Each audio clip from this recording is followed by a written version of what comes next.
La pluie s'abattait sur les pavés de Montmartre comme une sentence divine, transformant les ruelles en rivières de regrets. Adrien, trempé jusqu'aux os, heurta violemment la porte d'un bar clandestin, son cœur battant la chamade après une dispute avec sa fiancée restée à New York. « Je ne peux plus faire semblant », murmura-t-il pour lui-même, mais les mots s'évanouirent dans le tumulte de la musique jazz qui s'échappait de l'intérieur. Et là, au milieu de la fumée âcre et des verres tintants, ses yeux croisèrent ceux de Victor, un regard perçant, comme un éclair dans la nuit parisienne, qui le cloua sur place. Adrien n'avait jamais mis les pieds en France avant ce voyage impulsif, un cadeau empoisonné pour sauver son couple en lambeaux. À 32 ans, il était l'archétype du New-Yorkais ambitieux, costume sur mesure, sourire Colgate, et une sexualité qu'il avait rangée dans une boîte étiquetée l'hétérosexuel convaincu. Sa fiancée, Laura, l'avait accusé de distance émotionnelle lors de leur dernier appel Zoom, et il avait fui vers Paris pour trouver l'inspiration ou peut-être pour fuir.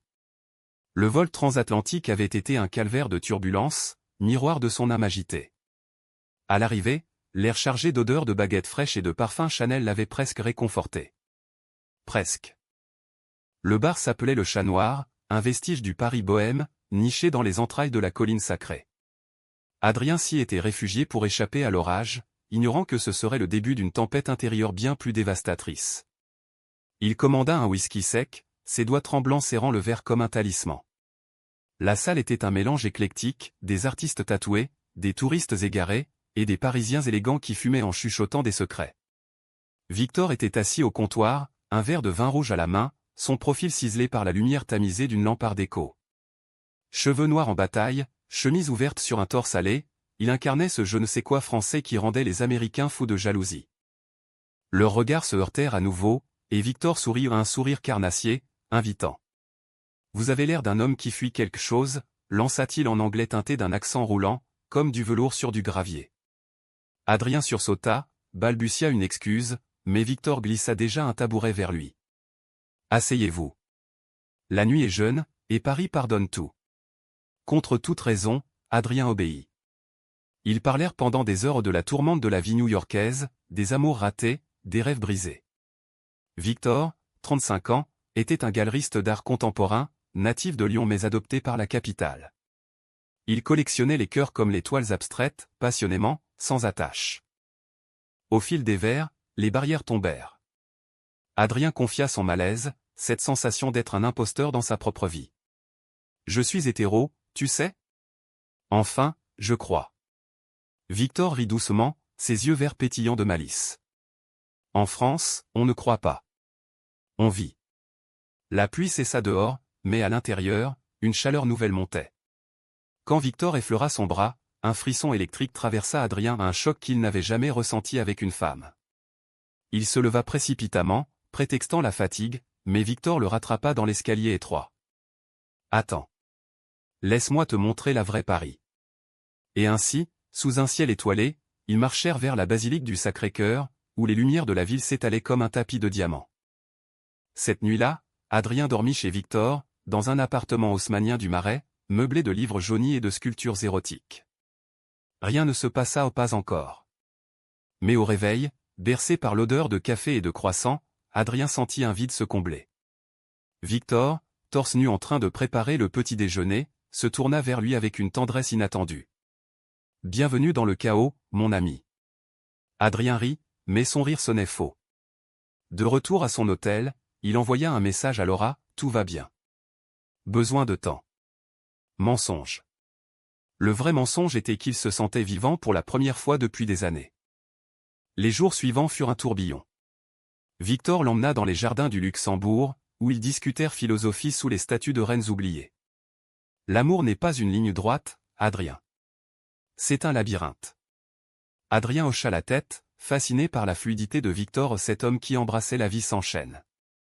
Ils visitèrent le Louvre, main dans la foule anonyme, et Adrien sentit son pouce accélérer devant la Vénus de Milo. Était-ce l'art, ou la proximité de Victor? Le soir, dans un bistrot de Saint-Germain, Victor raconta son passé, une enfance dans les vignes lyonnaises, un premier amour avec un garçon du village, une coming-out familiale qui avait failli le briser. Mais Paris m'a sauvé. Elle sauve tout le monde, si on la laisse faire. Adrien, lui, taisait son tumulte. Il appelait Laura tous les soirs, feignant l'enthousiasme pour les selfies touristiques qu'il envoyait. « Je t'aime », disait-il, mais les mots sonnaient creux. Une nuit, après un concert de jazz au caveau de la Huchette, Victor l'embrassa. Ce fut un baiser volé dans une ruelle sombre, urgent et doux à la fois, comme un vin millésimé. Adrien se figea, puis répondit avec une faim qu'il ignorait posséder. Ses mains explorèrent le dos musclé de Victor, et pour la première fois, il se sentit entier. Ils rentrèrent chez Victor, où les vêtements tombèrent comme des feuilles d'automne.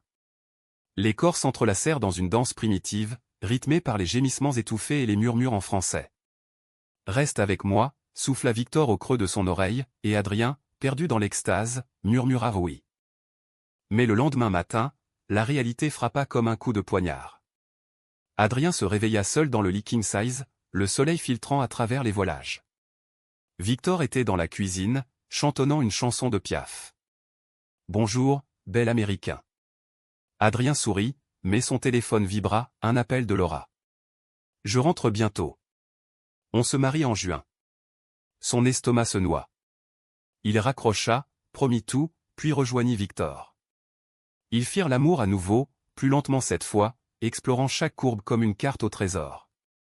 Pourtant, une ombre planait. Adrien se surprit à fixer le plafond, se demandant si c'était du désir ou de l'amour. Victor, sentant son trouble, posa une main sur sa poitrine.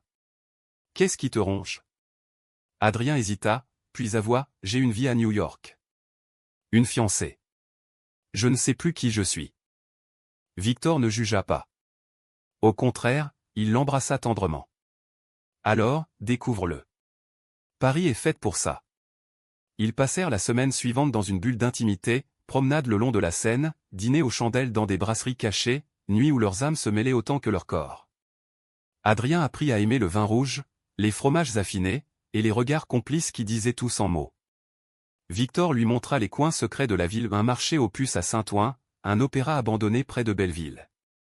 Chaque moment renforçait le lien, mais creusait aussi le fossé avec sa vie d'avant. Un soir, lors d'une fête dans une galerie d'art du 11e arrondissement, le doute s'insinua. Adrien vit Victor rire avec un bel inconnu, un artiste berlinois aux yeux bleus. Une jalousie viscérale le traversa ou une émotion qu'il n'avait jamais connue avec Laura. Il s'éloigna, but trop, et quand Victor le rejoignit, il explosa, « C'est quoi, ça ? Une aventure pour toi. » Victor pâlit, puis serra sa main. « Non. C'est plus. Mais toi, Adrien, tu portes encore tes chaînes. » Les mots blessèrent, mais ils étaient vrais. Cette nuit-là, ils se réconcilièrent dans une étreinte fiévreuse, promettant de parler ouvertement. Pourtant, le conflit couvait. Adrien reçut un email de son patron, promotion en vue, mais conditionnée à son retour immédiat. Laura, sentant le vent tourner, envoya des photos de robes de mariée. Il se confia à Victor lors d'une balade au Père-Lachaise, entouré des tombes de Oscar Wilde et Proust. « Je t'aime, je crois. Mais j'ai peur. » Victor l'embrassa sous un chêne centenaire. L'amour vrai efface la peur. Mais au fond, Adrien savait que le mensonge était une bombe à retardement. Les jours suivants furent un mélange enivrant de passion et de tourment. Adrien et Victor s'enfoncèrent dans une routine parisienne qui ressemblait à un rêve, matin paresseux dans le lit de Victor, où les caresses matinales se muent en confessions chuchotées, après-midi à flâner dans les librairies de la rive gauche, où Victor lui lisait des extraits de Rimbaud, sa voix grave faisant vibrer l'air comme une caresse. « Ton âme est un paysage choisi », récitait-il, et Adrien, les yeux clos, imaginait leur histoire gravée dans les pages jaunies.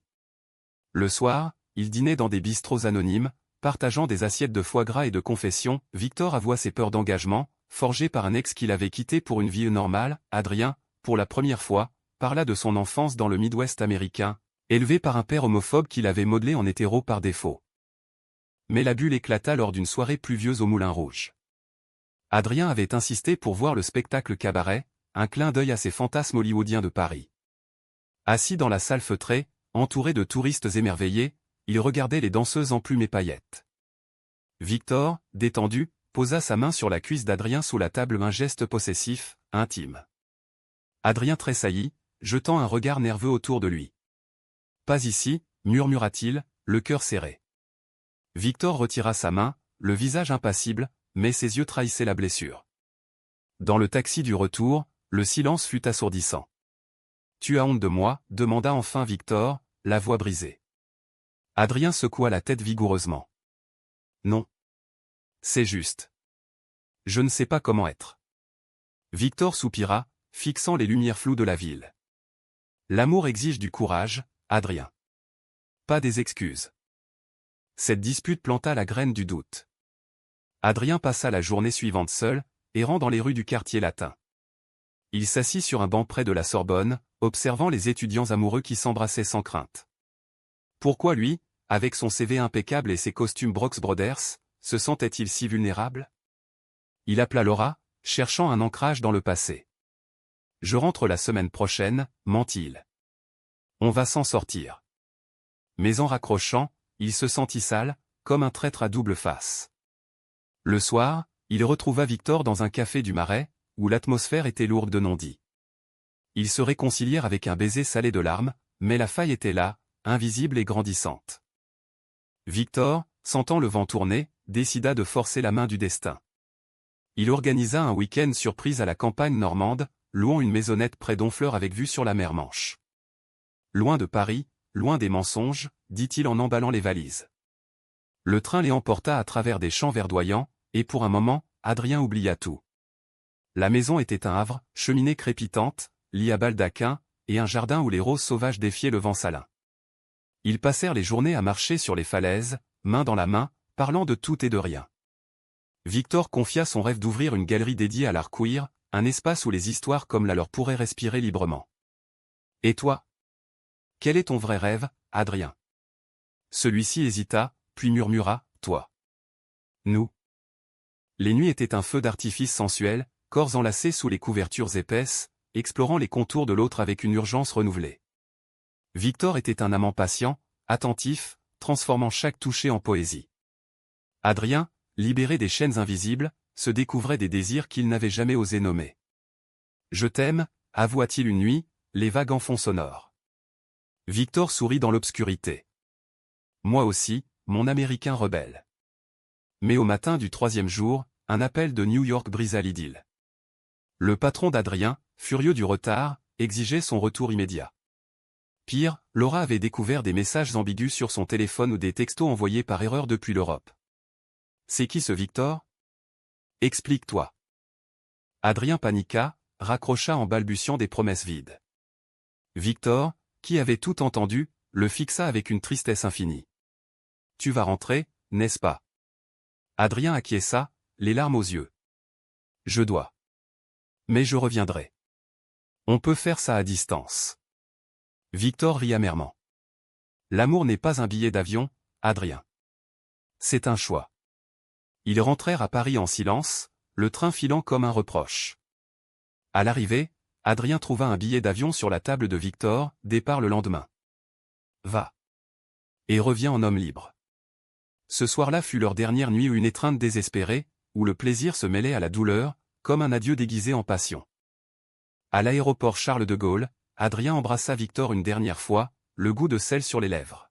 « Attends-moi. » Victor hocha la tête, mais ses yeux disaient l'inverse. Le vol fut un enfer, turbulence extérieure reflétant le chaos intérieur. À New York, Laura l'attendait, les yeux rougis. Ils se réconcilièrent dans une étreinte forcée, promettant thérapie de couple. Mais Adrien était ailleurs à Paris, dans les bras de Victor. Les semaines suivantes furent un supplice, appels volés la nuit, où Victor chuchotait des « je t'aime » qui sonnaient comme des au revoir. Adrien essaya de se fondre dans sa vie d'avant, dîner d'affaires, week-end à Anton, mais tout était fade. Lors d'une soirée mondaine, il surprit un collègue faire un commentaire homophobe sur un couple gay célèbre, et une rage sourde l'envahit. « Ferme-la », grogna-t-il, surprenant tout le monde. Le point de non-retour survint un mois plus tard. Adrien, fouillant dans ses emails, trouva une invitation à une exposition à Paris et l'inauguration de la galerie de Victor. Sans réfléchir, il booka un vol, prétextant un voyage d'affaires à Laura. À l'atterrissage, son cœur battait comme un tambour. Il se rua vers la galerie dans le 3e arrondissement, un espace minimaliste baigné de lumière naturelle. La foule bourdonnait, artistes, critiques, amoureux de l'art. Et là, au centre, Victor rayonnant dans un costume slim, entouré d'admirateurs. Leurs yeux se croisèrent à travers la salle, et le monde s'arrêta. Victor s'approcha, un verre de champagne à la main. Tu es là.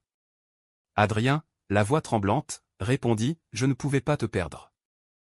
Ils s'éclipsèrent dans une arrière-salle, où les murs étaient tapissés de toiles abstraites évoquant des corps entrelacés. Le baiser fut un raz-de-marée, effaçant les miles et les doutes. J'ai tout plaqué, avoua Adrien. Laura, le job au tout. Victor le serra fort. Bienvenue chez toi. Mais la joie fut de courte durée. En rentrant à l'hôtel, Adrien trouva un message de Laura, je sais tout. Reviens, ou c'est fini. Le lendemain, lors d'un brunch dominical dans un café du canal Saint-Martin, Victor proposa, reste. Construisons quelque chose. Adrien, déchiré, accepta mais le fantôme de la trahison planait. C'est alors que le conflit éclata. Un soir, après une dispute futile sur l'avenir, Adrien confia à un ami parisien à un expatrié américain ses tourments. L'ami, bien intentionné, envoya un email anonyme à Laura, pensant l'aider. Les nouvelles se répandirent comme une traînée de poudre, Laura débarqua à Paris, frappa à la porte de Victor 2 jours plus tard. La confrontation fut explosive. Tu m'as menti. Pendant des mois, hurla-t-elle, les larmes coulant. Adrien, blême, tenta de s'expliquer, mais les mots se bousculaient. Victor, en retrait, observait la scène comme un spectateur tragique. C'est ma faute, murmura-t-il enfin. Je l'ai aimé trop fort. Laura partit en claquant la porte, emportant un morceau d'Adrien avec elle. Celui-ci se tourna vers Victor, suppliant, ne m'abandonne pas. Mais Victor, le cœur brisé par la duplicité, secoua la tête. Tu dois choisir pour toi, pas pour nous. Les jours suivants furent un enfer, Adrien erra seul dans Paris, dormant sur des bancs du jardin des Tuileries, hanté par les souvenirs. Il appela Laura, s'excusa 1000 fois, mais elle raccrocha. Victor, de son côté, se mura dans le silence, focalisant sur sa galerie comme un bouclier. Le vide après le départ de Laura fut abyssal, un gouffre qui avala Adrien tout entier. Paris, autrefois amante complice, devint une accusatrice muette, ses rues élégantes le narguaient avec leurs couples enlacés, ses cafés chics lui rappelaient les rires partagés avec Victor. Il loua une chambre minuscule près de Bastille, un cagibi aux murs écaillés où l'odeur de moisi se mêlait à celle de ses regrets. Les nuits étaient les pires des insomnies peuplées de rêves où Victor et Laura se fondaient en un hybride accusateur, le pointant du doigt, imposteur. Au matin, il errait comme un fantôme, achetant des croissants qu'il ne mangeait pas, fixant la scène comme si elle pouvait noyer ses doutes. Il tenta de contacter Victor, bombardant son téléphone de messages, « Pardonne-moi. J'ai besoin de toi. » Mais les réponses étaient laconiques, puis cessèrent. Un soir, poussé par le désespoir, Adrien se rendit à la galerie. Fermée pour la nuit, elle luisait sous les réverbères comme un joyau inaccessible. Il s'assit sur le trottoir d'en face, fumant une cigarette, son premier vice français, et pleura en silence. Un SDF passa, lui tapota l'épaule, « L'amour, c'est comme la pluie à Paris, il tombe, mouille, et repousse les fleurs. » Les mots, simples, le touchèrent comme une épiphanie. Il se promit de changer. Le lendemain, Adrien prit une décision radicale, il s'inscrivit à un atelier d'écriture thérapeutique dans un centre LGBTQ+, du 20e arrondissement. Là, entouré d'hommes et de femmes aux histoires brisées, il osa parler. Je me disais hétéro parce que c'était facile. Mais l'amour m'a forcé à voir la vérité. Les applaudissements timides le réconfortèrent, et pour la première fois, il se sentit vu non comme un Américain perdu, mais comme un homme en quête. Il commença à écrire des nouvelles sur des amours interdits, inspirés de sa nuit avec Victor. Les mots coulaient, libérateurs, transformant la douleur en art. De son côté, Victor luttait avec ses propres démons. L'inauguration de la galerie avait été un triomphe critique, mais personnellement, c'était un fiasco. Voir Adrien avec Laura l'avait ravagé ou une trahison qui ravivait d'anciennes blessures. Il se plongea dans le travail, organisant des expositions sur l'identité queer, invitant des artistes comme Keith Haring posthumement célébrés ou des talents émergents berlinois. Mais chaque toile semblait hurler le nom d'Adrien, des corps nus entrelacés, des cœurs brisés en éclats de couleurs. Une nuit, après une vernissage arrosé, il appela un mannequin suédois pour noyer le chagrin dans une étreinte anonyme. Mais au matin, la solitude revint, plus lourde. Leur reconnexion fut accidentelle, comme le destin aime à tisser ses fils. Adrien, lors d'une lecture publique de ses textes dans un café-librairie de Belleville, vit Victor au fond de la salle. Celui-ci était venu par curiosité, attiré par le nom Adrien Moreau sur l'affiche, un pseudonyme français adopté pour l'occasion. Quand Adrien lut un passage sur une nuit qui changea tout, leurs yeux se verrouillèrent, chargés d'électricité. Après la lecture, Victor s'approcha, hésitant. C'était beau. Vrai. Adrien, le cœur en vrac, balbutia, c'est pour toi. Ils marchèrent dehors, sous une pluie fine, et les mots jaillirent, excuse, regret, espoir. Mais la réconciliation fut fragile. Victor, marqué par la trahison, imposa des limites, pas de secret. Plus jamais. Adrien accepta, jurant fidélité. Ils recommencèrent doucement, café partagé, promenade chaste, conversation profonde sur l'avenir. Adrien trouva un job freelance en journalisme culturel, écrivant pour des magazines parisiens sur l'art et l'identité. Victor l'invita à collaborer à la galerie, et ensemble, ils montèrent une expo sur amour hybride, des œuvres explorant la fluidité sexuelle. Le vernissage fut magique, Adrien prononça un discours émouvant, Victor à ses côtés, leurs mains se frôlant sous les applaudissements. Pourtant, le passé ressurgit sous forme de vengeance. Laura, rongée par l'humiliation, contacta un tabloïd new-yorkais avec des détails sordides sur l'affaire Paris. Un article virulent parut, le Golden Boy de Wall Street trahit sa fiancée pour un amant français. La nouvelle explosa, ruinant la réputation d'Adrien. Son ancien patron le vira par email froid, des amis d'enfance le bombardèrent de messages homophobes. À Paris, la presse locale s'empara du scandale, transformant leur histoire en soap-opéra. Victor, protecteur, défendit Adrien publiquement, l'amour n'est pas un crime. C'est une révolution. Mais en privé, il craqua, ça te détruit. Et moi avec. Le chaos survint lors d'une confrontation finale avec Laura, qui avait volé jusqu'à Paris pour clore le chapitre. Elle les trouva dans l'appartement de Victor, en train de dîner aux chandelles. La scène fut digne d'un film de Woody Allen, cris, pleurs, objets jetés. Tu m'as volé ma vie, hurla Laura à Adrien. Celui-ci, pour la première fois, se dressa, non. J'ai volé la mienne à moi-même. Et je la reprends. Victor intervint, calme mais ferme, laissez-nous en paix. Vous méritez mieux qu'un fantôme. Laura partit, brisée mais libérée, murmurant un adieu qui sonna comme un pardon. Mais la tempête n'était pas finie. Victor, submergé par le stress, confia à Adrien un secret enfoui, des années plus tôt, il avait trahi un amant par peur, répétant le cycle. Je suis toxique pour toi. Adrien, choqué, vit la faille, leur amour était un miroir de blessures mutuelles. Une nuit d'orage, ils s'engueulèrent violemment, accusations volèrent comme des éclairs. Tu m'as utilisé comme béquille pour ton coming out tardif, lança Victor. Adrien riposta, et toi, tu collectionnes les cœurs brisés comme tes tableaux. Les mots blessèrent profondément, et Adrien claqua la porte, errant sous la pluie vers la Seine. Au bord du fleuve, contemplant les eaux noires, il envisagea l'impossible, rentrer à New York, seul, pour reconstruire. Mais un appel de Victor le retint, reviens. On est plus fort ensemble. Adrien obéit, trempé et vulnérable. Leur réconciliation fut un bain de larmes et de baisers, une promesse scellée dans la vulnérabilité. Je choisis toi. Pour de vrai, murmura Adrien. Victor, les yeux humides, répondit, alors, écrivons notre histoire.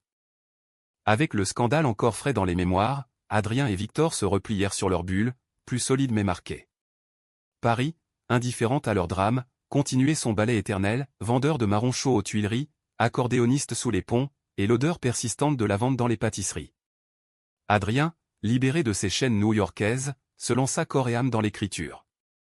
Son premier roman, Nuit française, naquit de leur nuit volée, une fiction romancée où un Américain hétéro se découvre dans les bras d'un galeriste parisien. Victor en fut le premier lecteur, annotant les pages de cœur et de commentaires tendres, c'est nous. Parfait. La galerie prospérait, devenant un phare pour la communauté queer. Ils organisèrent des ateliers, des projections de films indépendants comme Call Me By Your Name revisité à la sauce française, et des soirées poésie où Adrien lisait ses vers. Victor, inspiré, créa une série de collaborations, des artistes tatouant des motifs inspirés de leurs promenades sur des toiles vierges. Leur couple, jadis fragile, s'épanouissait dans cette créativité partagée. Les matins, ils prenaient le café sur le balcon, Victor nu sous un peignoir soyeux, Adrien en boxé, discutant des expositions futures. Et si on voyageait ? Lyon, pour voir tes racines, proposa Adrien. Victor sourit, d'accord. Mais d'abord, une escapade à Deauville. Le week-end à la plage normande fut un baume. Sous un ciel azur, ils marchèrent pieds nus sur le sable, les vagues léchant leurs chevilles. Victor raconta son enfance, les vendanges joyeuses, le premier baiser volé derrière un chai, la fuite vers Paris après le rejet familial. J'ai appris à aimer seul, avant de t'aimer toi. Adrien, à son tour, parla de son Midwest, les matchs de foot interminables, le père bourru qui l'avait poussé vers les filles pour devenir un homme. J'étais prisonnier d'un rôle. Tu m'as libéré. Ils firent l'amour sur la plage déserte, le soleil couchant peignant leur corps en or, un moment de pure connexion. De retour à Paris, un nouveau conflit émergea au plus insidieux, plus humain. Victor reçut une offre tentante, une galerie à Berlin voulait l'embaucher comme curateur, avec un salaire doublé et une liberté artistique totale. C'est l'occasion de ma vie, confia-t-il à Adrien lors d'un dîner autour d'argent, avec vue sur Notre-Dame illuminée. Adrien pâlit, sentant la menace d'une nouvelle séparation. Et nous? Tu vas me laisser encore? Victor soupira, posant sa fourchette. Ce n'est pas une trahison. C'est une chance pour grandir. La dispute s'enflamma, Adrien accusa Victor d'égoïsme, Victor reprocha à Adrien sa dépendance naissante. Tu veux que je sois ton sauveur éternel? Les jours suivants furent tendus, silence pesant, nuit dans des lits froids. Adrien, pour se venger subtilement, accepta une interview pour son roman avec un journaliste connu pour ses questions provocantes. L'article parut, Adrien Moreau, de l'hétéro au gay, une conversion opportuniste? Les insinuations blessèrent Victor, qui se sentit trahi par cette exposition publique sans concertation. Tu parles de nous comme d'un chapitre clos, hurla-t-il lors d'une scène au pied de la tour Eiffel, touristes ébahis en témoin. Adrien, les larmes aux yeux, répliqua, j'essaie de guérir. Pas de te blesser. Ils se séparèrent ce soir-là, Adrien chez un ami, Victor barricadé dans la galerie. La solitude força l'introspection. Adrien, seul dans son studio provisoire, écrivit frénétiquement, des lettres non envoyées à Victor, des poèmes sur la perte. Il rejoignit un groupe de soutien pour expatriés queer, où il rencontra des âmes similaires, un architecte brésilien qui avait fui un mariage arrangé, une peintre lesbienne new-yorkaise en exil fiscal. Leurs histoires le mirent en perspective, l'amour était un combat, pas une conquête. Victor, de son côté, confia ses tourments à un thérapeute, un vieil homosexuel qui avait survécu au sida des années 80. La trahison est humaine. Le pardon, divin. Inspiré, il organisa une expo solo, Cicatrices d'amour, des œuvres abstraites sur la douleur et la guérison. Leur réunion fut orchestrée par le hasard ou par Paris, cette entremetteuse. Lors du vernissage de l'expo de Victor, Adrien se glissa incognito au fond de la salle. Une toile centrale le frappa, un cœur déchiré, recomposé en mosaïque de bleu et de rouge, titré Nuit retrouvée. Les larmes coulèrent. Quand Victor le vit, il s'approcha, micro en main. Cette pièce est pour quelqu'un qui m'a appris à pardonner. Le silence tomba, puis les applaudissements. Dans les coulisses, ils s'embrassèrent à un baiser chargé de promesses, de « je suis désolé » muet. Mais la vraie épreuve vint avec l'offre berlinoise. Victor la déclina publiquement, lors d'un toast à la galerie, Paris est mon cœur. Et mon cœur est ici. Adrien, à ses côtés, sentit une vague de gratitude. Pourtant, il insista, si tu rêves de Berlin, vas-y. Je te suivrai. Victor secoua la tête. Non. On construit ensemble, ici. Leur amour, forgé au feu des conflits, devint plus profond où une tendresse quotidienne, faite de gestes simples, un café apporté au lit, une main serrée dans la foule du métro. Laura réapparut, non en furie, mais en messagère de paix. Une lettre manuscrite, j'ai lu ton livre. Ça m'a aidé à guérir. Sois heureux. Le pardon la libéra, et Adrien, à son tour. Ils se marièrent civilement un printemps pluvieux, dans une mairie du Marais, entouré d'amis artistes. Victor, en costume bleu nuit, murmura à l'oreille d'Adrien, pour toujours. La réception fut une fête bohème, jazz live, vin de Bordeaux, et des toasts à l'amour fluide. Pourtant, la vie n'était pas un conte de fées. Des relents homophobes persistaient, un voisin grognon, un commentaire en ligne virulent. Mais ensemble, ils affrontaient, manifestations pour les droits LGBTQ+, dont à des associations. Adrien publia un second roman, dédié à Victor, Étreinte parisienne. Le succès fut modeste, mais sincères des critiques louant sa vulnérabilité à la française. Les années suivantes furent un tapestry riche, tissé de joies humbles et de défis acceptés. Adrien et Victor transformèrent la galerie en un hub culturel, attirant des foules internationales pour des événements hybrides, lectures queer, performances drag, et débats sur la fluidité sexuelle. Adrien, devenu un pilier de la scène littéraire parisienne, modéra des panels avec des auteurs comme Edmund White ou Rebecca Alighieri, sa voix américaine apportant une touche transatlantique. Victor, toujours l'artiste dans l'âme, exposa ses propres toiles ou des abstractions où les corps se fondaient en paysages urbains, symbole de leur union. Leur quotidien était une romance discrète, matin où Victor préparait des omelettes aux herbes, Adrien lisant Le Figaro à voix haute, soirée au cinéma Le Grand Action, blotti dans des fauteuils vintage. Ils adoptèrent un chat errant, un matou gris nommé Baudelaire, qui ronronnait entre eux comme un médiateur. Les voyages devinrent rituels, retour à Lyon pour Victor, où Adrien rencontra enfin la famille réticente, gagnant leur affection par des blagues maladroites et des bouteilles de bourbon américain, escapade à New York pour Adrien, où Victor affronta les rues frénétiques avec un chic parisien, conquérant Central Park d'un pique-nique chic. Mais la vie, impitoyable, testa leur lien une dernière fois. Victor fut diagnostiqué d'un cancer précoce, un lymphome indolent, détecté lors d'un check-up de routine. La nouvelle frappa comme un ouragan, consultation à l'hôpital Saint-Louis, nuit blanche à éplucher des forums en ligne, et cette peur viscérale de la perte. Adrien, en mode protecteur new-yorkais, orchestra tout, rendez-vous avec les meilleurs oncologues, régime bio, et des soirées câlines où il lisait à Victor des passages de Proust pour distraire. On vaincra ça ensemble, jurait-il, serrant la main pâle de son amant. Le traitement fut brutal, chimiothérapie qui laissa Victor épuisé, cheveux en bataille sous un bonnet de laine. Adrien, dormant à l'hôpital, écrivait des nouvelles sur la maladie et l'amour, publiées dans Le Monde comme chronique d'un combattant. La communauté se mobilisa, artistes donnèrent des œuvres pour une tombola, amis cuisinaient des plats réconfortants. Lors d'une rémission temporaire, ils s'enfuirent à Venise où une lune de miel différait voguant en gondole sous un ciel étoilé, Victor faible mais radieux. « Tu es ma force », murmura-t-il, et Adrien pleura de joie. La guérison fut longue, mais complète. Victor émergea transformé, plus sage, plus reconnaissant. Il lança une expo au survivre à l'amour, mêlant art et témoignages de couples queer face à l'adversité. Adrien, à ses côtés, prononça un discours émouvant. Une nuit française m'a appris que l'amour n'est pas une ligne droite, mais un chemin sinueux, pavé de trahison, de pardon, et de renaissance. Les applaudissements furent un baume. Des années plus tard, assis sur un banc du Champ de Mars, face à la tour Eiffel scintillant, Adrien et Victor observaient les amoureux du monde entier. Baudelaire, vieux et ronchon, somnolait à leurs pieds. « Tu regrettes New York ?» demanda Victor, sa tête sur l'épaule d'Adrien. Celui-ci sourit, embrassant ses tempes grisonnantes. « Non. J'ai trouvé mon Amérique ici, avec toi. » Leur histoire, gravée dans les annales parisiennes, devint légende, un rappel que l'amour, vrai et nuancé, transcende les étiquettes. Et ainsi, dans la ville des Lumières, deux âmes, un Américain tardivement éveillé, un Français cicatrisé, marchèrent vers l'horizon, main dans la main, prouvant que même les cœurs brisés peuvent guérir en symphonie.